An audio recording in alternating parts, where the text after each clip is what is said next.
My next guest on the show is Amanda McGovern of Cultivative Therapy. Amanda's my friend. She's an amazing therapist here in Florida. And we've been talking a lot about her doing more courses, doing like little mini courses or doing some workshops for people all over the world because she is fantastic at things like time management and burnout. She has a very fresh perspective on all of that. I get her to talk about that a little bit at the end, so you have to go all the way to the end to hear that. But when Amanda and I met right after, well, it wasn't right after, but as soon as we could, after Hurricane Helene, and then not even 2 weeks, was it 2 weeks later, Hurricane Milton hit. And so and I were walking and processing our experiences of that. And I said, we really should record. We should put this either in a video on YouTube or you should come on the show. And at the time, I was hosting the Nurse Soul podcast. And I wanted her to just talk about, we both learned so much. And I wanted to capture that because I thought maybe it would be helpful for other people going through natural disasters. And then recently we met, and I said, we really should do that, especially with all the natural disasters happening all over the world. It might be helpful for people. So that's what we've done. We're talking about a little bit about kind of the preparation around natural disasters as much as you can prepare for something that might happen, like some of the things that we learned going through that process. But really, we spend the majority of our time talking about mental health and self care after a natural disaster. So, if you know somebody that's been through a natural disaster and that this information might help them, please pass it along. We are hoping that it will help some people out there that are in the aftermath of the natural disaster. But it's also just a really great conversation. And talking with Manda always is. She's just very knowledgeable, a little bit about trauma and what can happen after an event that's very traumatic, and even the traumatic growth experience that can come from that. But then also, like, how do we take care of ourselves after something has happened that has rocked our world? So, I hope you enjoy this episode with Amanda as much as I enjoy talking with Amanda. Amanda, I am so excited to have you on the show. You're one of my favorite people to have conversations with, so this will be really fun. I'm so excited to be here. I always love talking to you, Kelly. It's so good to be with you. We were right after the hurricanes when we finally got to connect and we took a walk on the beach. And we were talking about doing something like this or putting a video or putting several videos out on YouTube or something because we didn't want to forget of, to document some of the things that we learned through that whole experience. And so you and I just finally are getting to that of like, okay, now that there's so many natural disasters happening. And so I wanted us to come on and talk about really the aftermath because I think most people know that safety and stability is first first thing that you need to take care of in Mhm. a crisis situation, in a natural disaster, Right. but afterwards. So you and I have talked about our own process, but then helping clients while we are also healing, but Right. trying to help other people and to hold the container for ourselves and our transformation. And nothing's the same after a natural disaster. It really isn't, right? It's like, they always talk about in trauma that pivotal moment where you're like, okay, before the thing happened, life after the thing happened. And I feel like each time a disaster, each time I have an experience like this that I've gone through or that I hear clients have gone through, I'm reminded of that because it really does feel true. It's even if you're in the same place and things get rebuilt, it's never quite exactly the same. That's true. And even if you are okay, so Mhm. even if the natural disaster is around you and your home or you're safe or your things are safe, the devastation that can happen around you, it's just impacting people. And I think people, they know that that's impactful, probably, but then to actually allow yourself the time and the space to heal after a natural disaster, especially if things are okay. If Right. you ended up fine, to actually, it doesn't mean that you're not affected. So, right. Right. Right. I just, as I'm hearing you say that, I am recalling the number of conversations that I had with folks who are like, I'm experiencing what feels almost like survivor's guilt, right? Where like I am in this world of devastation and I'm fine. My home is fine. My cars are fine. My kids are fine. All these things are fine. And I don't know how to hold both the deep gratitude that I feel like I was spared and also the deep grief for all that has happened just outside my door, right? And that's such a strange mingling of things. It is. I feel like the more resilient people are in terms of their stress resilience and the more self-care, and I don't mean like getting a pedicure, I mean like real self-care. So I want to dig into that a little bit. But when people Yeah. take really good care of themselves on the regular, I found for me, I was able to process things pretty quickly and well. Not that I wasn't walking around like a traumatized zombie like everybody else was after the hurricanes that hit here in Florida and the devastation around us, but I felt very resilient. And I think Yeah. that's because of certain practices that I have in place all the time. And Yeah. I think about people who don't have those practices in the first place, and then they're trying to take care of themselves after a natural disaster. And I'm thinking about the fires in California now, and I have a friend that she's okay, her family's okay, her home is okay. But her favorite place one of her favorite places that she loves to go in nature, completely burned. Many people that they know, their houses are completely gone. Her children's school is 40% burned. I mean, so Yeah. it's kind of what we're talking about, that even if you're somebody who's resilient and has a lot of things in place, it's a lot to then It take care of yourself afterwards.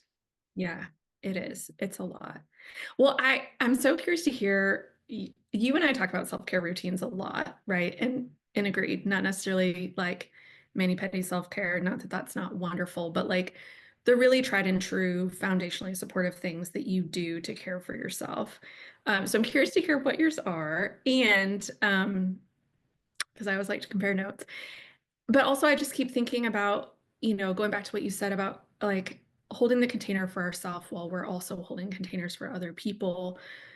I think that's what's so critical about having those self-care routines already in place because it's a container that you've already built, right? That you can come back to, and it starts to provide familiarity and that connective thread from before to after, where when you can start to find your way back to those, you're like, okay, Mm. this is my routine. I'm getting back to it. It's predictable. I know how this goes. I'm caring for myself. And also, it's doing that double duty of providing a little stabilization and container when the rest of your community environment is just a bit more chaotic and unlike how you know it to be Mhm. typically.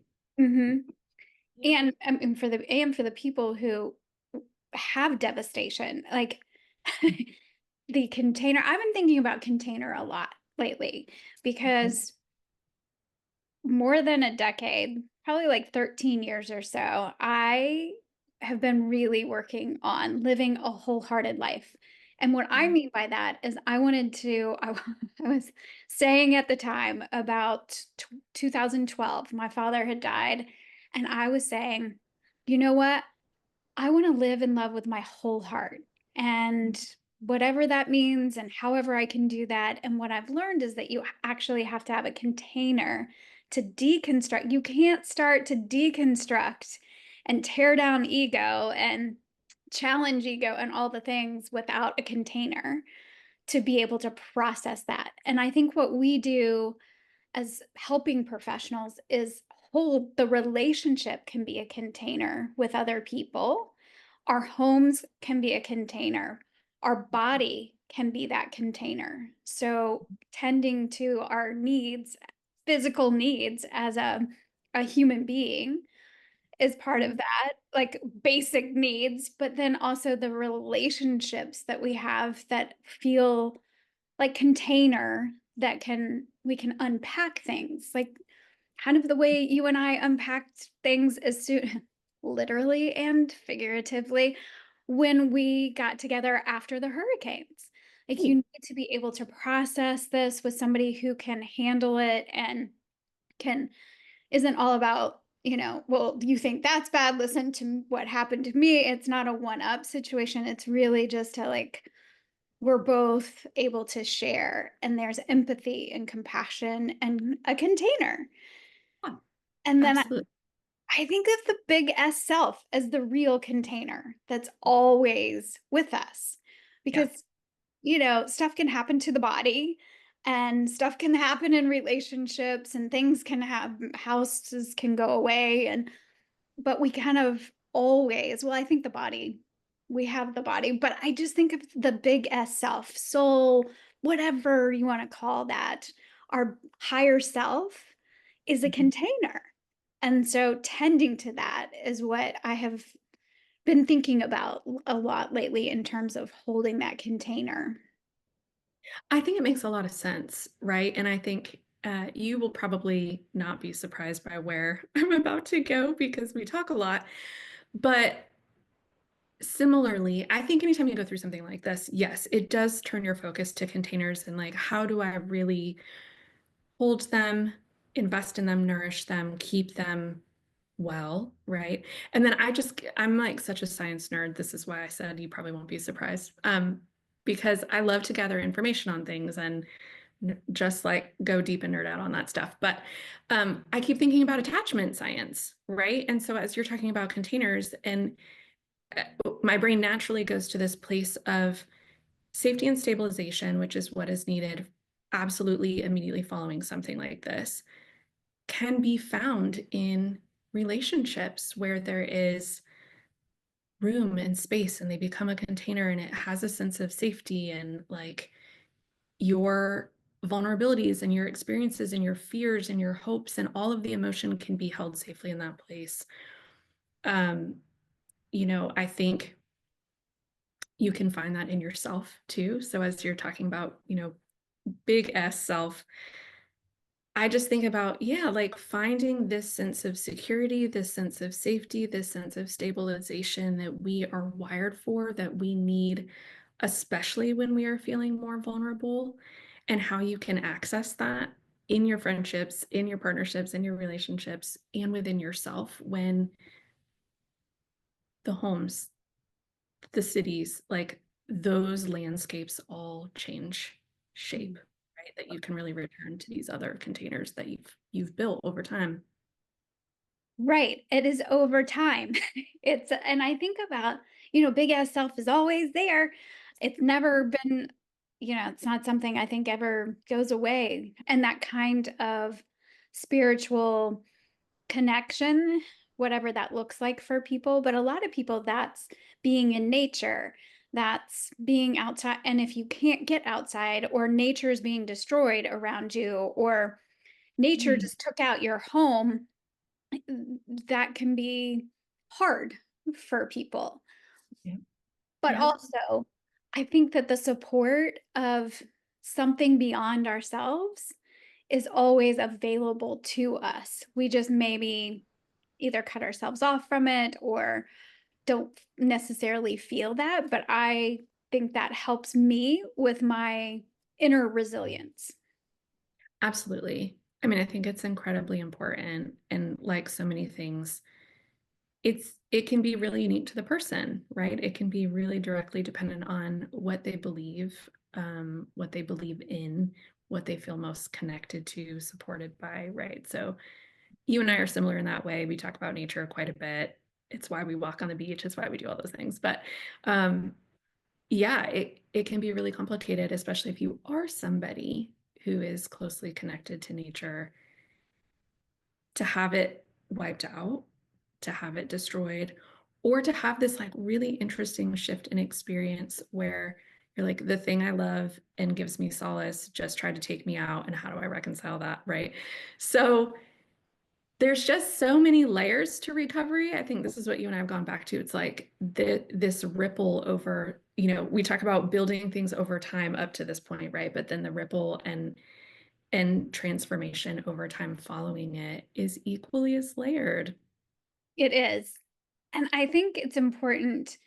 The safety and stability is always number one for me. So if you get yourself as safe, I mean, there's no guarantee that we're ever safe. Are we ever like 100% safe? No.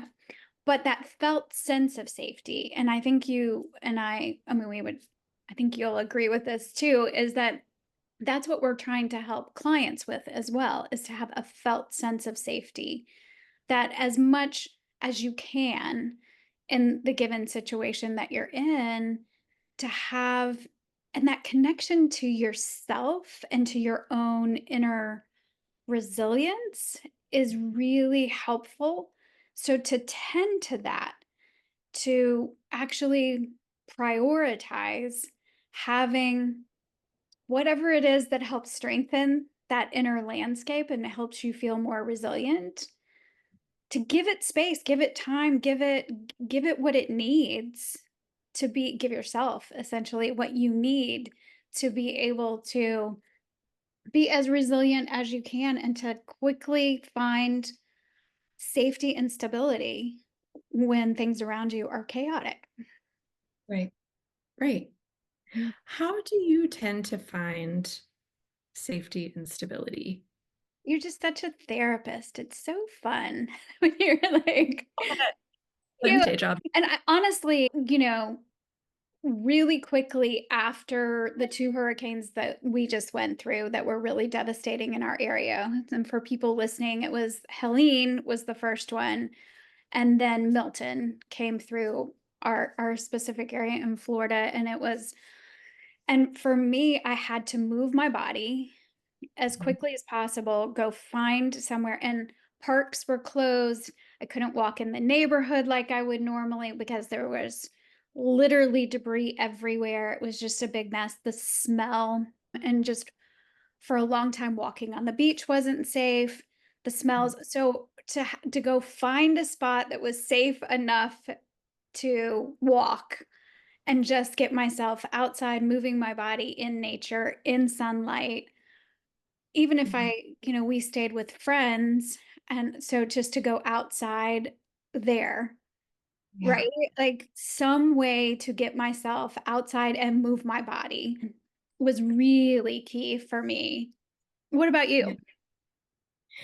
Similar. I'm hearing you talk about that and like having vivid memories of it. So if for people listening who have never been through a hurricane, part of it is there is normally at least one full day, sometimes closer to two or three, depending, where you're just sort of like bunkered in your house. Like you're indoors, there may be hurricane shutters, like the light is less, even if the windows aren't really blocked out, it's typically raining, there's less sunlight. So you're in sort of this period of time that feels a little more cavernous. Um, and so, yeah, I've been through more hurricanes that I would have chosen to live through, but um, that always feels like a striking moment to me. I remember it vividly each time where I'm like, oh, you get to emerge from the house after the winds have died down. And even just having the sunlight on your face or being able to step outside in a small area and stretch, or if you can walk around or you can find a place to like actually have a little more space and movement for your body, I mean, I feel dramatic saying this, but I'm like, it feels dramatic. Like It there's really such a does. notable change in how you feel just not being in the house on the couch watching the TV or like whatever your process is. Yeah. I mean, I think that's a good point too. Like if people haven't been through a natural disaster, the shit is scary. It can be really, really scary. And I think a 100. lot of people will be like, why didn't you just evacuate? We do. Um, like there's that time also of like, so this is I know we're talking about like afterwards, how do you take care of yourself? But pre is also a thing where you have to make a decision. You get yourself as prepared as you can. You have to make a decision. Do we stay? Do we go? So many times it's nothing where we live. It's been nothing that you can get a little like, I don't think this one's going to be bad. We'll just bring the cushions in. I remember when I first moved to Florida, I was mailing a package. I went into the UPS store or whatever to do that. And the guy said, oh no, we don't worry until it's cat 5. We don't even bring the lawn furniture in. And I was like, really? Because I feel like we should be more prepared. But we prepare. It's not like you don't prepare, but there's a whole process to that. And then you're exactly right. We're stuck inside. If you've got power, and especially But if you how often do you hit or miss? hit or Yeah. miss, but if you've got power, you're watching the news, which Mhm. is what it is. Some people, I think, at a certain point where you're just like glued to repeated Yeah, not good social. for anxiety. Do not recommend it ever for anxiety, but because it just contributes so much to that. But you're right. I mean, there's the pre, the during, and then the post of like what just happened. And so many times it's like, whew, okay, that was not as bad as we expected. Things are okay. We clean up a few things out of the yard. Occasionally something bigger needs to be done, but a lot of it, there's not a lot to do. And not this time. This time was totally different. Well, yeah, this time was, I think, wildly different, which is why we're having this conversation because I think it really illuminated some things, right? Like it can be easy to get lulled into complacency when you have them every year, right? And they're not always that destructive. And so you do sort of build up that like, it'll probably be fine, right? But I love that you brought up the pre because I feel like it's really important context for the recovery, right? Because again, if you haven't lived through it, to I remember having conversations with friends after Milton where I was like, the level of exhaustion I feel on day one coming out of it feels so intense. And they were like, okay. And I was like, oh, right. I there's no frame of reference. I have been through this, so I'm aware, but I was like, there are days, I mean, days of prep. And for Milton, because what was being predicted, and you never fully know what's coming your way, so you do tend to prepare for worst case scenario, especially if there's like giant storm surges. And in this case, we had just seen Helene like two-ish weeks earlier with water, saw the damage, right? So I think people were much more keen on taking precaution where they may not have prior to that experience. I just remember it was like 12 hours of like the day before pulling in everything and helping neighbors and doing all these things, right? And you're trying to think through, and I won't get into all the prep detail, but just to have the context of the marathon really starts days before. Yeah. Like Milton rolled through on a Wednesday. People were the weekend before preparing so that they could start to evacuate by Monday. And then it's, if you left maybe 12 hours in a car to get to the next state or what have you, if you're here, that time is spent pulling things in from the yard and like securing everything you can think of. And like, do I have food? And if we lose power, right? So Mhm. by the time you get to the day of, you are usually at least 24, 48, 72 hours in to the prep, and then you're watching it roll through. So then when you emerge and there is something to be tended to, or there is devastation, you're starting the next phase in this deficit of energy, like feeling exhausted. If you are someone who experiences anxiety, I do. my nervous system was already pretty depleted.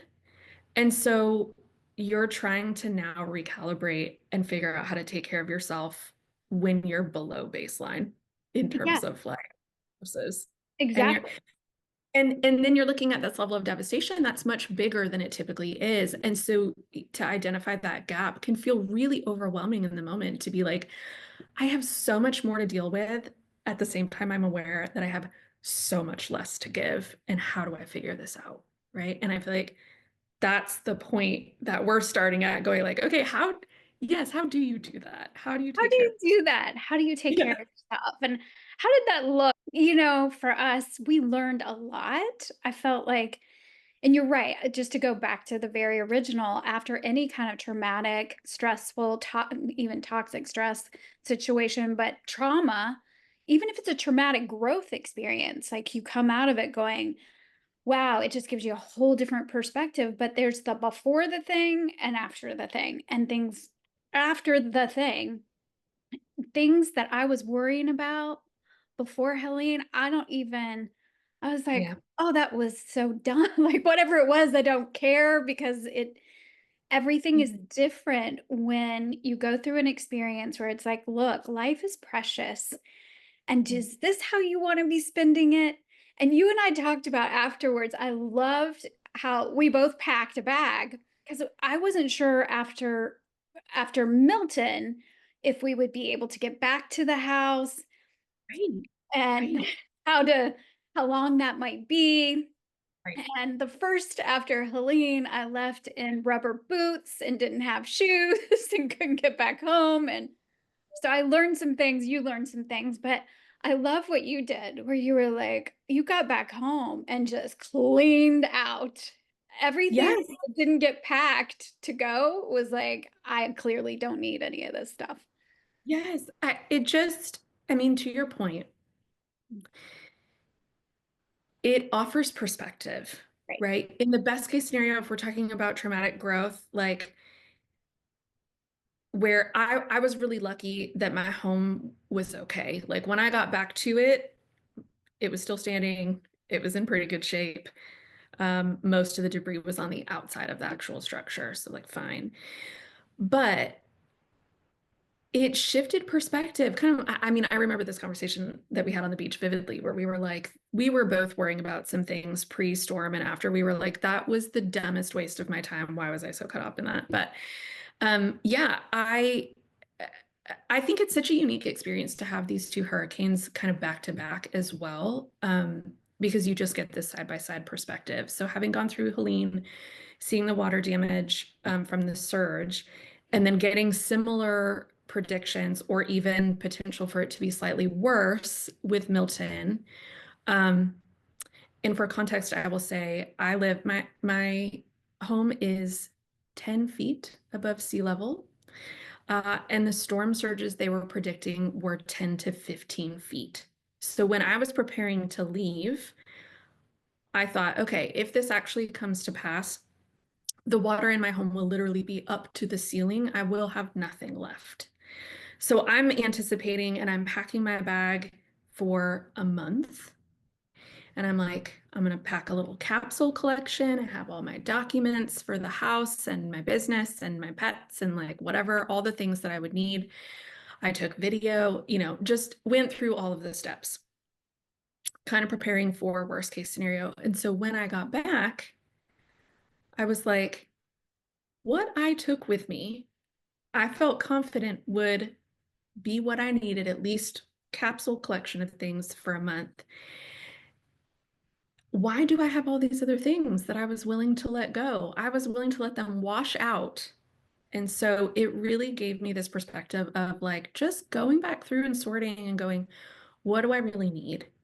And then to look beyond that and go, there are people who did not have the same experiences. Their homes are devastated. They don't have clothing anymore. They don't have basic supplies. Um, and I will say, at least from personal experience, I was in that position when I was much younger. When I was a kid, we were displaced from our home after a tornado. Like we were the ones going to the tent to collect all of the supplies, right? So having been on the flip side of that, I learned really early on, um, I think the humility of that, and also like, oh, just the deep gratitude of support, community support, right? So my immediate response was like, if I do not need these things and I have them to give, how can I immediately pivot, go through, let go of things that I don't need and offer them to people who need them, Right. right? And just build that bridge as a form of community support and generosity that to me makes the world go round. So, And I think that's what builds that container. That's what builds the resilience, that's what I love about when things happen. The kindness that you see, the coming together. Nobody asks, like, well, wait a minute, what's your political stand? I mean, all of that goes out the window because all we're worried about is safety and stability and helping people. And when you see the devastation, I mean, we did have quite a bit of mess over here, but when you see comparatively people's entire homes gone, and in the fires in California and the earthquakes that are going on, I think in Greece right now. I mean, when you've got that level of devastation, it's like all hands on deck. But when they let us back onto the island and people were here trying to like clean out what you could clean, and it's like everything that was on the inside of the house is now on the outside of the house and just dry. It's a lot to manage mentally. If you have a fragile mental health and like if you struggle with chronic anxiety, like so many of us do, to take care of yourself in that. And what we did, I mean, it's nothing, but Curtis said, I think our grill, which was on the second level, yeah, it works. So yeah, we carried that downstairs and just started making burgers and hot dogs for people who were here trying to clean out their homes because they have, we just got lots of waters. You do what you can do. And as funny as I am about good nutrition and making everything healthy, I was like, we're gonna get we're just gonna get food and we're gonna feed people and give people water. So I think community is huge. Doing what you can do, that gives you a sense of like donating what you're like, I don't need this stuff. Purpose. I just saw your lips. Yes, it gives you a sense of safety and stability that you don't necessarily really have, but a sense of purpose and a sense of control and a feeling in a situation where you feel absolutely out of control, like what is within my control to do here, and what did you do before the thing, the natural disaster that helped you? Who were your people? What practices do you have that help you feel more, like a sense of safety inside of yourself? Can you get back to any of those things? yeah. Um, I feel like I got a really clear picture this time around, right? Because I think the scale of it was just so much bigger that it like crystallized in my mind the things that actually felt like they made a difference, particularly for my nervous system, my sweet nervous system that was shot by the end of it, just Right, fried. right. Um, the things that are coming to mind are similar to you. I am one who I'm really intentional about the practices and how I live and like what I do. So I'm really mindful about preparing nutritious food and eating healthy when I can. I keep a pretty good sleep schedule. I think when you're teaching people these life hacks, tricks, practices, all the time, you embody them eventually. I guess you don't have to, but I do. I'm like, I genuinely believe in what I'm telling people, and it's because I practice them, and I see the benefits. So those are things just life wise. I love a cup of coffee in the morning. I have one every morning. I make it, I sip it, I enjoy it. I sit outside. Um, that's kind of my morning routine where I let the sun hit my face. I'm up pretty early before it gets hustle and bustle, and I have that quiet time. And then I keep in contact with my people, right? And so I would say prior to this hurricane, I would express some frustration. It's hard to keep in contact with people when a bunch of your dear ones are out of state. But what a blessing it was in this case, because I had this little group of people that I have on a group text that I was able to reach out to who were not actively going through it and very easily had the ability to hold space and just witness, right? So as I'm thinking about what did I do before and then how did I get back to it, it was those things, right? Like I moved my body, like we talked about. I tried to stay really focused on just like managing my own anxiety and doing the things I know are good for me. I tried to avoid extra caffeine. I tried, like, I'm not a big drinker anyway, but like, that is a thing in hurricanes. People will be like, I'm Yeah. cooped up and hurricane party and we'll have wine because we're not going anywhere. I know I can't do that. It makes me wildly anxious or very depressed afterwards. Um, and so I avoided that and I tried to keep my sleep schedule and I stayed in really close contact, giving kind of daily updates of like, this might seem really trivial, but like, this is the tiny thing that moved forward that I saw today, right? And so having that practice of not focusing on the negative, like acknowledging it, but truly seeking and looking for the thing that is even the smallest bit of growth and positive change. Um, I think those were the things that kind of moved the needle. And it's funny because so post Milton, I think we were out, we didn't have power for like nine-ish days. Um, so I was in my home, but I kept describing it to people as like camping indoors. I had my little headlamp at night, we didn't have there was no powers, no anything. And so I couldn't have my little morning cup of coffee. And I had a moment that first day where I really realized how much of just a container that morning rhythm was. And so back to your point of community support, I know a bunch of my neighbors. We all were without power for some time. And so we just started pooling resources and people who were like, I have one outlet, you can plug your coffee maker in, or like, I had a solar charger for my phone, or like, you're just sort of sharing little things that try to help you get back to whatever those rhythms are, whatever those practices are, whatever those comforts are. I started doing puzzles um, because I was like, in the daylight, I can sit outside and do a puzzle and it keeps my mind busy and I feel a sense of accomplishment and containment when it's done. So there Mhm. are things I think that people may instinctively overlook and go like, how much of an impact could that make? But I think when you start to compile them all together, it adds up to creating that sense of safety, that container, that level of like, there's predictability, there's familiarity, there's a level of comfort, there's enough of a sense of, I'm okay. It's not perfect, it's still messy. I'm overwhelmed at points, but I can get back to this place of being like, for right now, I'm okay.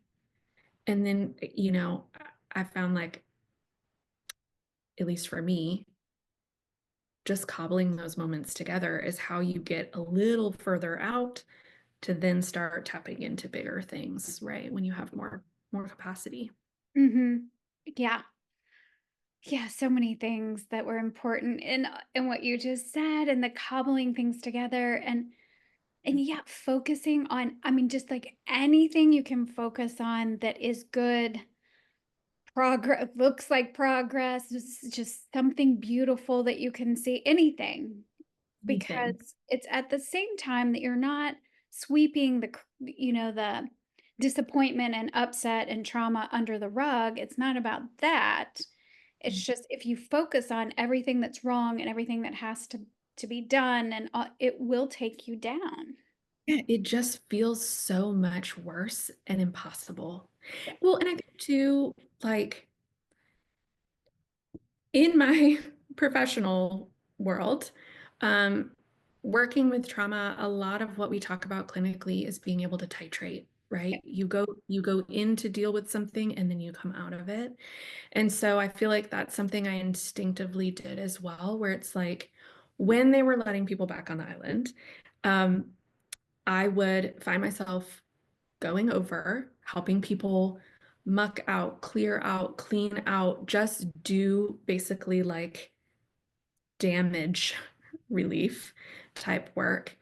And then after that, try to find something that felt normal to Mhm. do, Yeah. right? Like to left out of that and be like, I'm gonna go for a walk. I'm gonna sit and do a puzzle. I'm gonna call a friend like I normally would.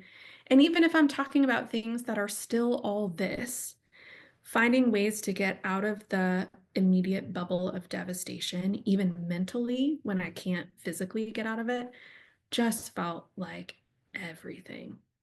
Mhm. Really huge. And I love the puzzle because just, there's something about completing, like there's a piece, you Yeah. find it, you put it in, done. Piece, fine, put it in, done. So, I know early on in the counseling field in therapy and doing therapy, one of my close friends, she would come back from work and sweep, and I'm not a sweeper, I'm a vacuumer. Like, I don't wanna, but she would sweep specifically because she needed to see the dirt go in the pan, in the dustpan, and in the trash can, because so much of what we do as helping professionals, you have no idea, did we make a difference today? Did we not? And it can be a lot to hold space for other people. So to see something get done Yeah. and have it complete, and I like the idea of the puzzle because it keeps your mind occupied. It's interesting. Once you get going, it's you get in a rhythm where you're like, yeah, and it feels really good to find the pieces and to get them in Right. place.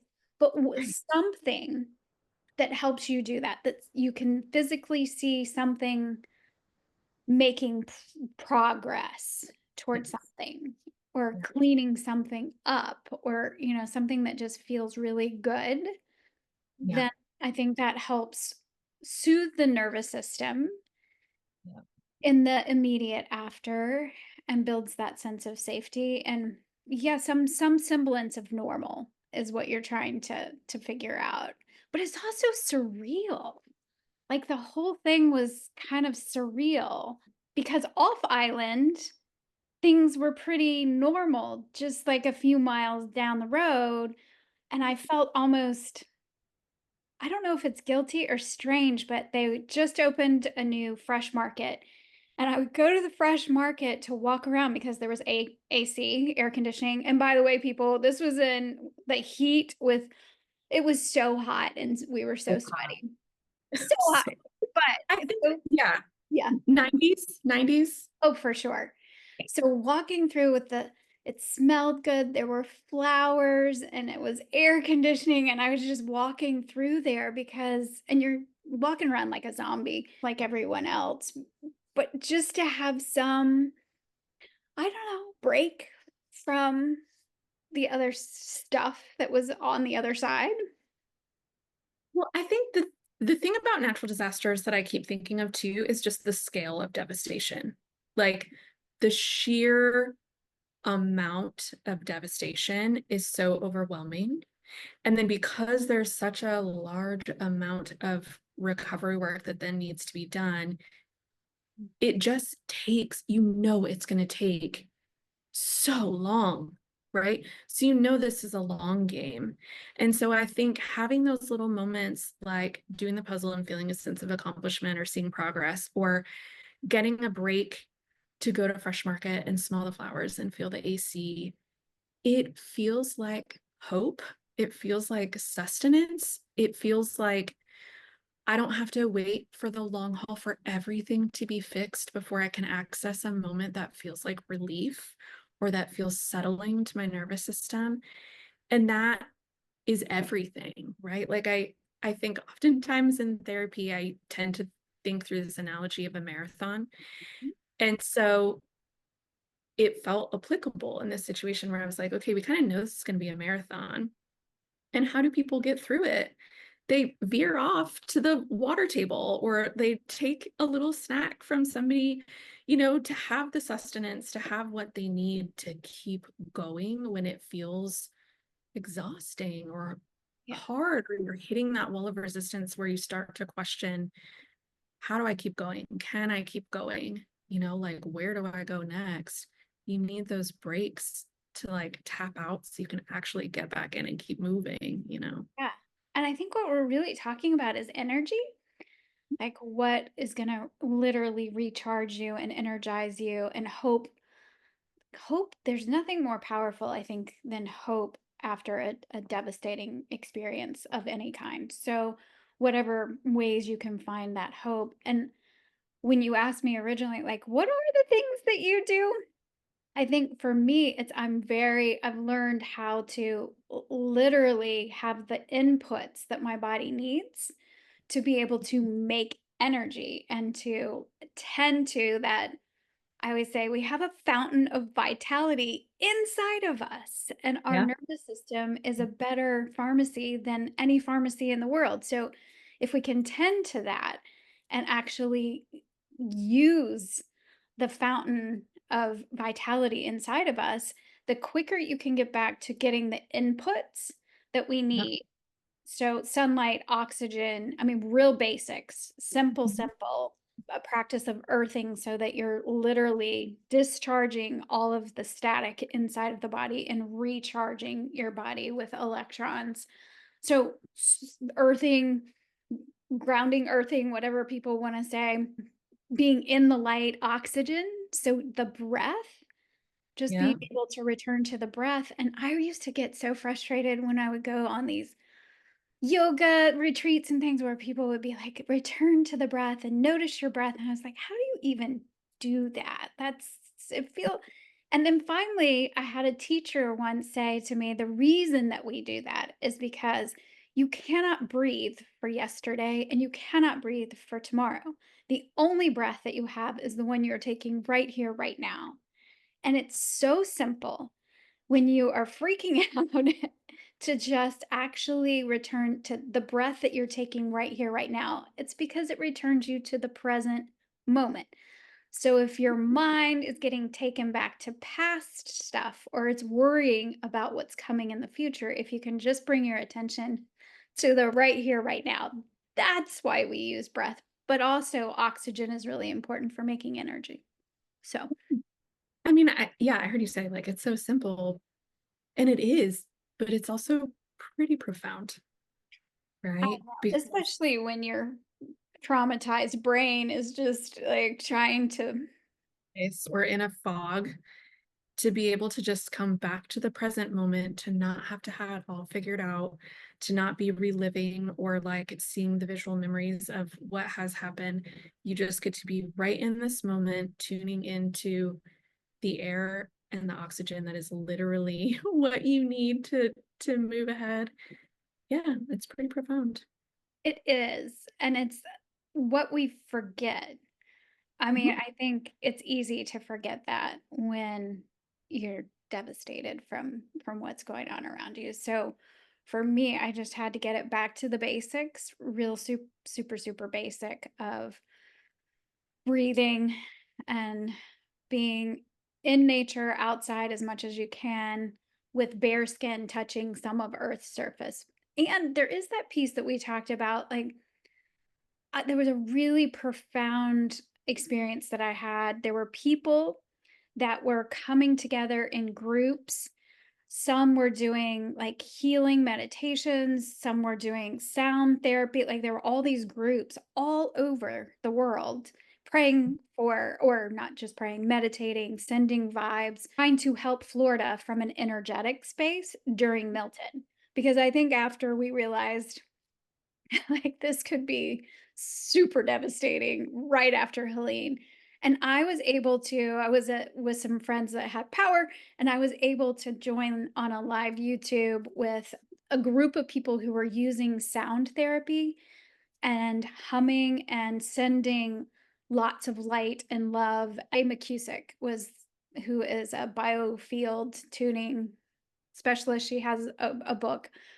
she was leading it, and she said, "Before we do anything, before we send light and love and everything to Milton, let's just tune in and see if we can connect with Milton." And I was like, "That's so amazing."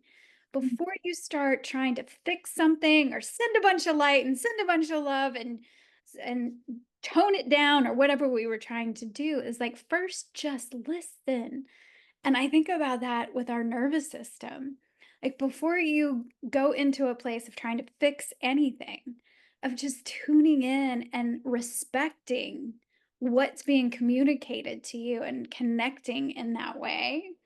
And then, of course, you can do whatever healing, sending light, sending love, wherever you need to be sending it, and doing that to for ourselves. Like, hands-on Mm. healing can happen on us. We can literally see the light in our own hands and put it on our body and have a healing experience.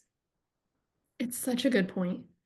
I mean, I think there are so many parallels, right? Like to broader therapy, to so many different things, right? But just that idea of before we actually try to make any kind of change, we need to just pause and survey and notice what is happening in the here and now. Yeah. What is actually going on? And then it informs the decisions we make about how to move forward, right? It gives us more information about how to create change or how to support ourselves or how to jump in and support our neighbor or whatever the thing might be. Mhm. That pause is so crucial. Yeah.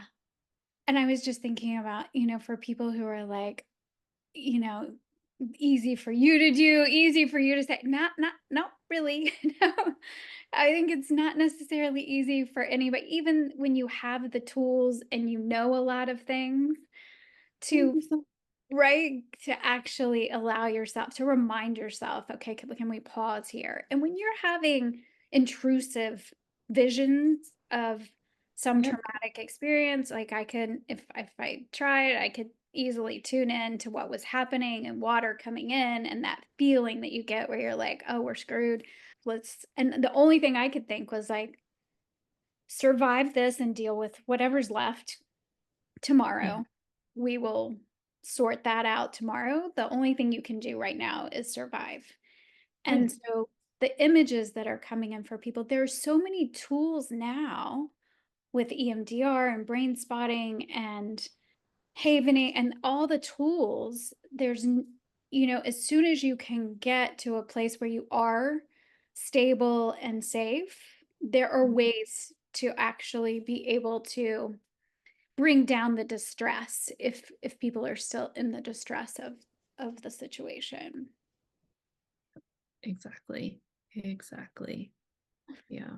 I know. Are there other things, like, have we missed anything in terms of like the after part, self-care and the mental health piece? I mean, we talked a lot about, you know, you don't have anything if you don't have your mental health. We didn't say that. But I mean, to be honest, like anything you can do to protect your mental health, Yeah. do that. Yes. I think one thing that I would say that we haven't touched on directly, you alluded to it earlier, but I want to name it specifically, is uh, just really trying to develop some flexibility in how you're thinking about things, right? And what that means is like you're probably going to need to adjust some expectations in the aftermath of something like this. And sometimes that gets forced, like our hand gets forced. I know it did for me, where I was like, I really want to go do the nothing is open, standing, available, right? Like it's just, you don't have a choice.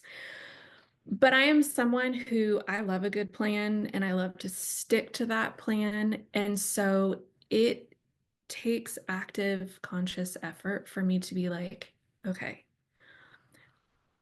today, the two things I'm going to do are make one meal for myself that I can and take a nap because that's literally the bandwidth I have. And that is actually okay.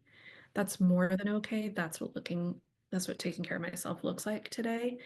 And it's going to be very different than when I'm operating at 100% with all of my tools and all of my resources. Right. And that makes sense, right? Like, again, I'm an analogy gal, so I always think of like, if my phone has 10% battery, I cannot expect it to be like letting me watch videos on YouTube and scrolling and doing all of these different things. It's gonna crash. It's just not gonna operate the same as if it's fully charged, and neither am I, right? And so to be able to like scale expectations, give yourself a little bit more flexibility to do less, do differently, feels really, really important because how we talk to ourselves, think about things is also deeply impactful. It affects the way that we feel. Um, and it's pretty easy to feel badly when everything on the outside is reflecting that back to you, right? When it's just chaos. So the more you can do internally to be like, it's okay. I'm okay. Like I can, this is going to be there. I can do a puzzle and we'll figure that thing out tomorrow. I can cancel this or I can, whatever it is. Mhm. Yeah. I think I say to myself all the time, "I'm okay. It's okay. I'm okay. You're okay. It's okay." Like, I feel like I'm a parrot around that. But I think just to remind yourself, like, I'm safe in this moment. If you are actually safe, you just have to keep reminding your nervous system, in this particular moment, I am safe. It's okay. And it's okay to not be able to do all the things that you wanted to or that you would usually do. And to get back to whatever, like, what really has to be done and what Yeah. can be, moved or Right. eliminated in some cases.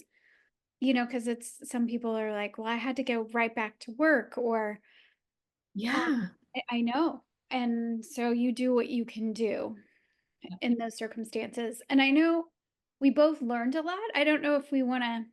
You are very gifted at looking at time management and how to use time, not just management, right? You're Yeah. so good at that. I'm like, should we say something about like reprioritizing? And you're really good at that.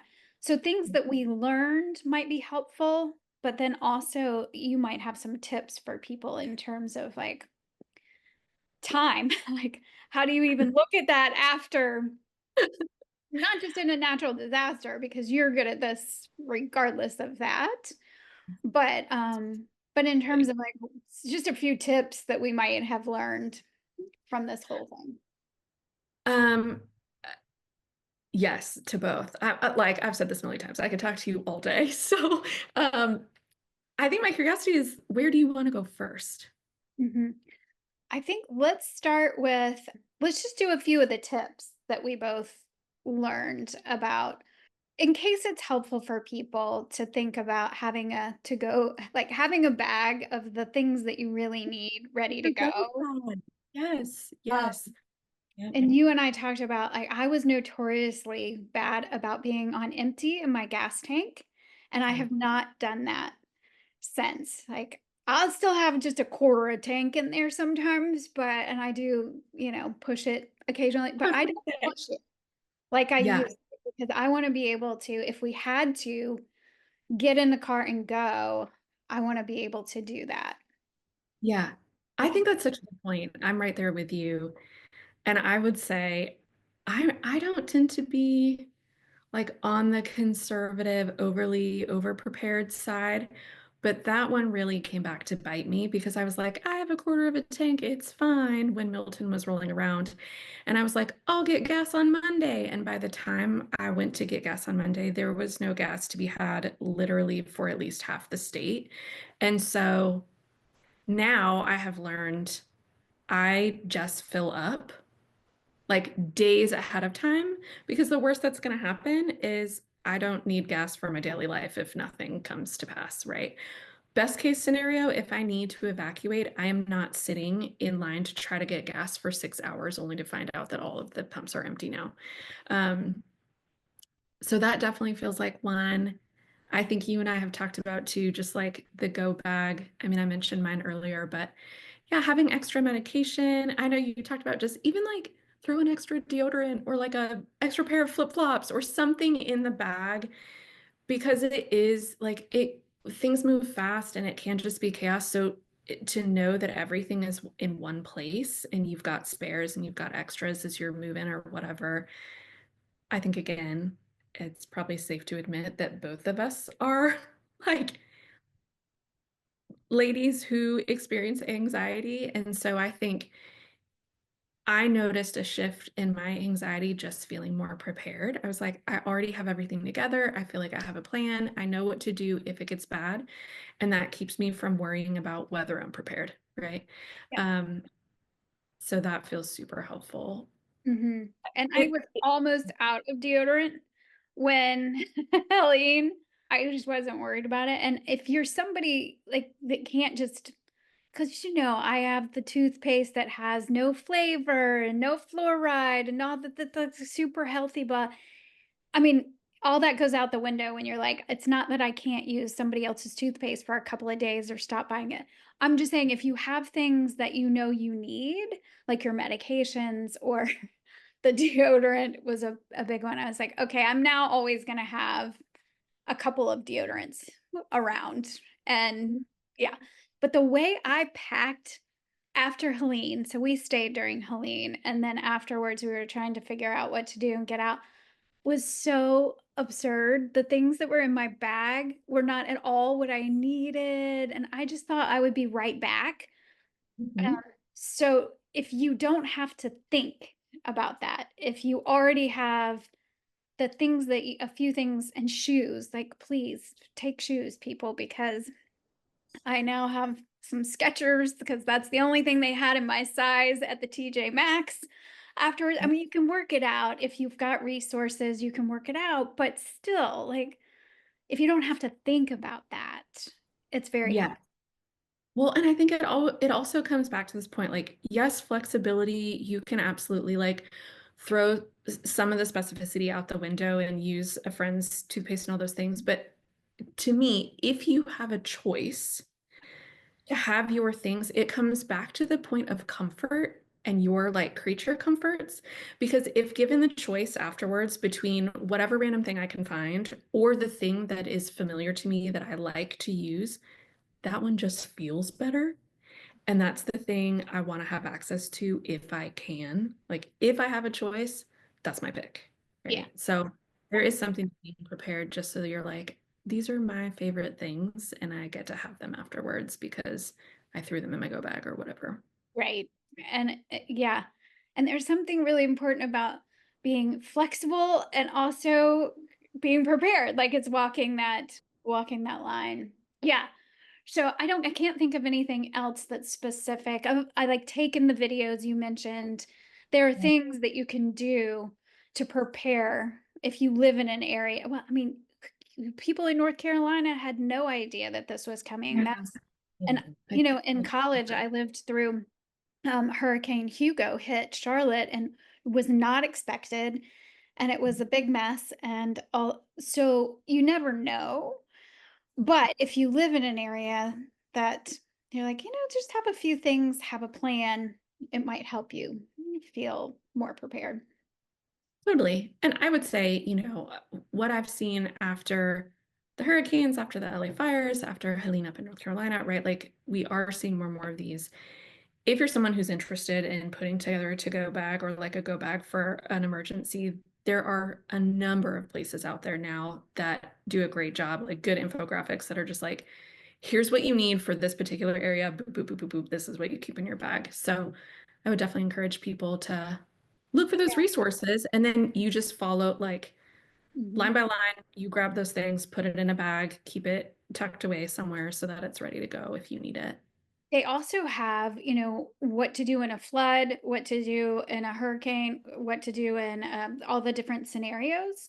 So, in terms of preparing, but then also like making sure you cut the power if you're flooding, like all the things to stay safe, because happens, it moves quickly when it it can hit and move quickly. And if you don't have, it's great if you just have a list that you can know, but if you don't have somebody around you that knows what to do, Right. yeah. That to me feels like a part of the mental health and overwhelm piece too, right? Right. Like just to have a list, to not have the like to need to recall when you're already in a heightened state of it's coming, there's already a threat on the horizon. I'm trying to prepare, keep myself safe, keep my house safe, keep my family safe, my pets, my neighbors, whatever it is. Yeah. To not have to think through, because there were so many times the first time around, I didn't have that stuff written down. And I was like, did I get everything? I'm leaving my house, I'm closing it up. And if I missed something, if I left the power on and water hits it, it's not a small mistake, Mhm. right? Like Yeah. Yeah, a lot of times that way. that's So right. yeah, just to have it all in a list to go, again, anything that you can kind of outsource so that you don't have to think through to save yourself time and mental energy as you're prepping feels like a win to me. For sure. Yeah. And I know we're almost at time, so you can come back anytime, Amanda. Like this is, but I want to talk a little bit. I know you've been doing a lot with burnout too, and so just to mention that that is probably coming down the pike. And then Yeah. I'm keep encouraging you because you're so brilliant with time management. So if there's anything that you want to say about any of those things, Yeah. by all means. I appreciate that. You are someone that does routinely encourage me, which I'm really grateful for, just to keep expanding and sharing knowledge because it's something I love to do. I'll keep this brief, yeah, because it's coming down the line. It's getting formed, and so maybe when it's a little more solidified, I can come back and share in more detail. But it does feel like a good segue. What I would say is, um, in a lead off right from this, right? Like I am a full-time therapist in the state of Florida. So having gone through back-to-back hurricanes myself while also guiding clients through the recovery experience while tending to just everyday other life things at the same time.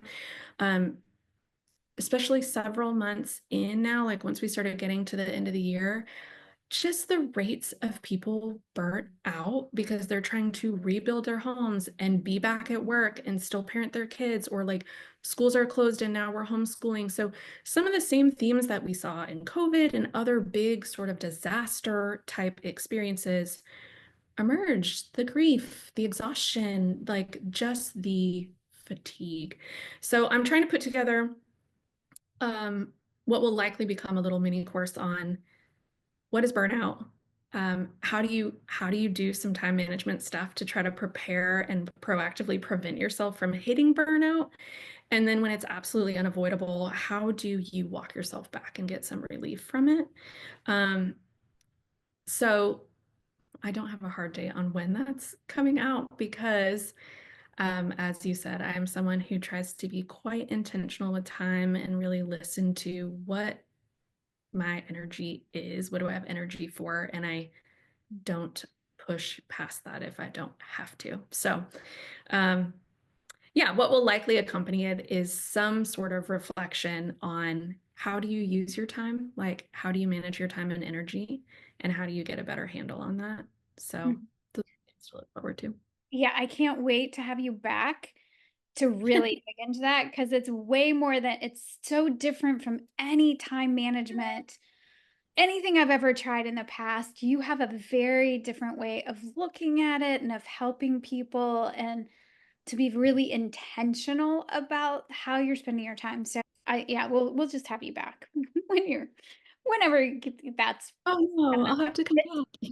it's important because the burnout, I think right after a thing, whether it's a loss or a natural disaster or whatever it is, for a little while there are people rallying around you. And there is a time where people expect that you're not going to be 100% and they give you a lot of grace for that. And then months pass It and drops. it drops off. The support drops off and the expectations go back, and you are then even more exhausted sometimes than right afterwards. And so, Right. like, how to manage that. So it's a lot more than we can obviously to cut in one, like cover in one sitting. But I think it's really important to know that you're not losing your mind because it's been 3 months or 4 months or 6 months or even a year past That's just something. it. Yes. Like, Yes. oh yeah, yeah, you're in. you're inside of something, you're inside of a process that can't be rushed, can't be hurried, and your own experience of it is so important to your life and Yeah, how it's supposed to be unfolding that you can't skip a you can't skip over parts and you can't ignore, because if you do and you're shoving things down, that's just going to get really loud. Your body is going to yell at you some way. You're going to get sick. totally. Well, and I think, again, really briefly,